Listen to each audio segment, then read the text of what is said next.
Assalamualaikum warahmatullahi wabarakatuh. Perkenalkan, kami dari kelompok 7 ingin mempresentasikan tentang materi, proses dan perencanaan organisasi atau kelembagaan. Pada kelompok 7 terdiri dari 5 anggota. Yang pertama, Amira Nurul Iza. Yang kedua, Dela Afa Rahmawati. Yang ketiga, Hamaza Raffi Nurzama. Yang keempat, Linda Ratna Susanti. Dan yang terakhir, Tiara Ayunastiti. Berikut penjelasan dari materi kelompok kami. Yang pertama adalah pengertian proses organisasi atau perencanaan. Dimulai dari proses. Pengertian proses menurut Suwarno 1981, proses adalah suatu tuntutan perubahan dari sesuatu yang dilakukan secara terus-menerus. Pengertian organisasi adalah kesatuan yang terdiri atas bagian-bagian dalam perkumpulan dan sebagainya untuk tujuan tertentu atau kelompok kerja sama antara orang-orang yang diadakan untuk mencapai tujuan bersama.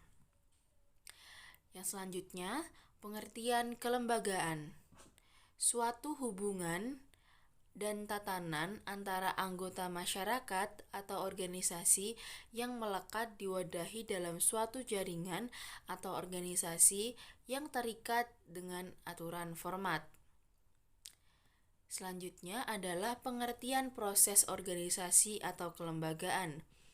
Proses organisasi atau kelembagaan adalah suatu kegiatan atau aktivitas yang dimana anggota-anggota organisasi bekerja bersama dengan skema organisasi tersebut untuk mencapai tujuan organisasi.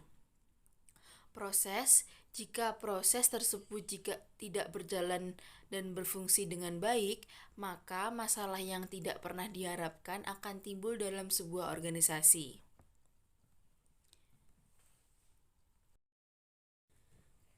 Yang selanjutnya adalah tujuan organisasi atau kelembagaan. Yang dimaksud di sini adalah proses mendefinisikan tujuan organisasi, membuat strategi untuk mencapai tujuan itu, dan mengembangkan rencana aktivitas kerja organisasi. Yang pertama adalah menambahkan pengetahuan dan wawasan seseorang. Yang kedua, mudahnya dalam menyelesaikan masalah. Yang ketiga, lebih mengutamakan kebersamaan. Yang keempat, menumbuhkan sikap disiplin dan etos kerja dalam dirinya. Yang kelima, dapat membina emotional intelligence. Yang keenam, mengajarkan atau membudayakan jiwa kepemimpinan. Fungsi dan manfaat proses organisasi. Yang pertama, mencapai tujuan yang diharapkan bersama. Yang kedua, masalah dalam organisasi dapat terpecahkan. Yang ketiga, menambah pengetahuan dan wawasan. Yang keempat, timbulnya semangat dan kerjasama. Yang kelima, membentuk emotional intelligence. Yang keenam, belajar membagi waktu. Yang ketujuh, mengembangkan kemampuan public speaking. Yang kedelapan, melatih jiwa kepemimpinan atau leadership. Yang keempat yaitu cara atau tahapan. Yang pertama, tahap kreativitas. Dalam tahap kreativitas, orientasi menuju keterampilan operasional dan kewirausahaan. Yang kedua, tahap pengarahan. Dalam tahap pengarahan, komunikasi dalam sebuah organisasi menjadi lebih formal dan fungsi kepemimpinan mulai memainkan peran pada tahapan ini. Yang ketiga, tahap pendelegasian. Di dalam tahap pendelegasian ini, tanggung jawab dan moral karyawan meningkat. Yang keempat, yaitu yang terakhir, tahap koordinasi. Tahap koordinasi yaitu fungsi perencanaan kegiatan mengatur urusan organisasi atau kelembagaan.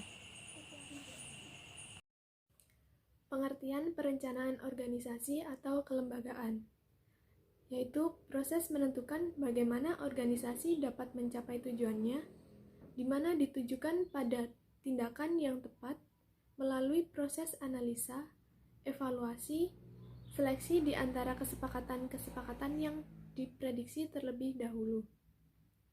Kemudian, tujuan perencanaan organisasi atau kelembagaan. Yang pertama, ada tujuan utama, membentuk usaha yang terkoordinasi dalam organisasi. Kemudian, yang kedua, tujuan perlindungan, meminimalisir resiko dengan mengurangi ketidakpastian di sekitar kondisi bisnis dan menjelaskan konsekuensi tindakan manajerial yang berhubungan. Yang ketiga, tujuan kesepakatan, yaitu meningkatkan tingkat keberhasilan organisasi. Fungsi dan manfaat perencanaan organisasi atau kelembagaan, yaitu pengelolaan pada suatu perkumpulan untuk mencapai tujuannya, meliputi kegiatan planning atau perencanaan, organizing atau mengorganisir, koordinasi atau mengkoordinir, controlling atau mengawasi, motivation atau motivasi, staffing, dan time management.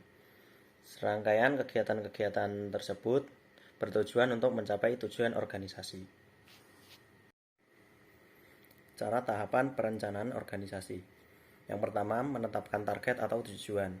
Perencanaan dimulai dengan keputusan-keputusan tentang keinginan atau kebutuhan organisasi atau kelompok kerja. Yang kedua, merumuskan keadaan saat ini. Pemahaman akan posisi atau keadaan organisasi sekarang ini daripada tujuan yang hendak dicapai atau sumber daya yang tersedia untuk pencapaian tujuan merupakan hal sangat penting, karena tujuan dan rencana menyangkut waktu yang akan datang. Yang ketiga, mengidentifikasi segala kemudahan dan hambatan. Segala kekuatan dan kelemahan serta kemudahan dan hambatan perlu diidentifikasi untuk mengukur kemampuan organisasi dalam mencapai tujuan. Oleh karena itu, perlu diketahui faktor-faktor lingkungan intern dan ekstern yang dapat membantu organisasi mencapai tujuannya, atau yang mungkin menimbulkan masalah. Walaupun sulit dilakukan, antisipasi keadaan masalah dan kesempatan serta ancaman yang mungkin terjadi di waktu mendatang adalah bagian esensi dari proses perencanaan. Yang terakhir yaitu mengembangkan rencana atau serangkaian kegiatan untuk pencapaian tujuan. Dalam proses perencanaan meliputi pengembangan berbagai alternatif kegiatan untuk mencapai tujuan, penilaian alternatif-alternatif tersebut, dan pemilihan alternatif terbaik atau paling memuaskan di antara berbagai alternatif yang ada. Elemen perencanaan strategi organisasi atau kelembagaan. Yang pertama, pernyataan visi. Yang dimaksud dengan pernyataan visi adalah bagaimana seorang pemimpin membayangkan bisnis di masa depan, kemana ia akan membawa perusahaan, dan bagaimana gambarannya dalam 5 atau 10 tahun kemudian.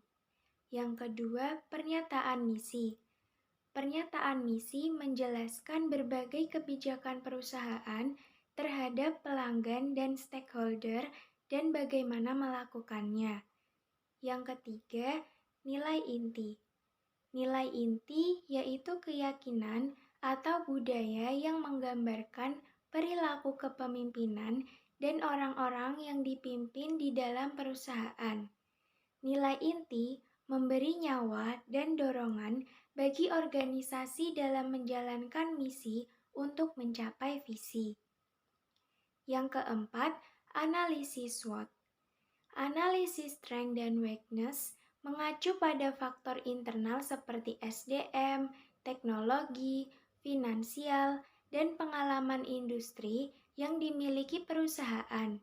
Sedangkan opportunity dan threat merupakan faktor eksternal yang mempengaruhi keberhasilan rencana, seperti pasar, tren industri, persaingan, dan peraturan pemerintah.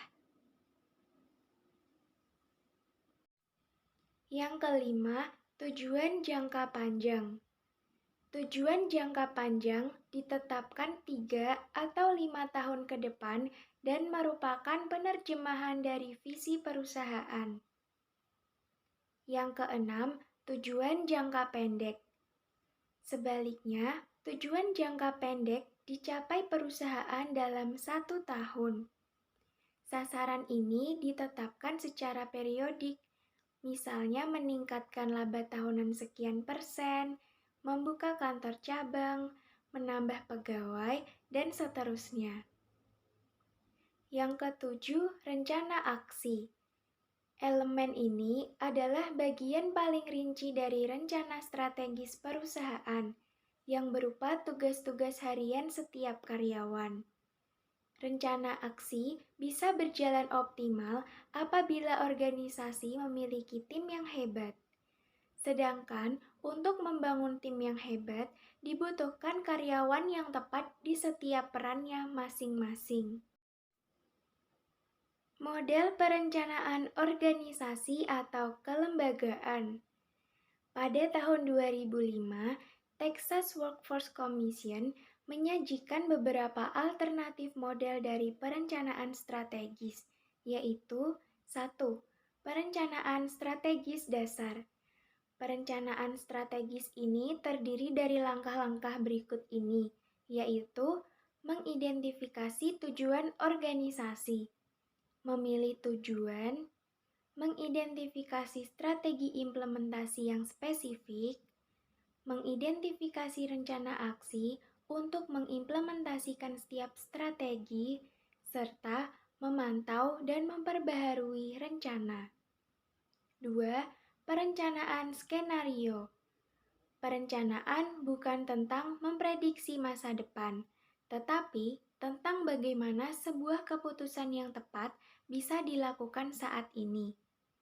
Kita dapat berusaha menghadirkan masa depan dari sudut pandang saat ini, sehingga kita bisa melakukan antisipasi terhadap segala hal yang mungkin terjadi.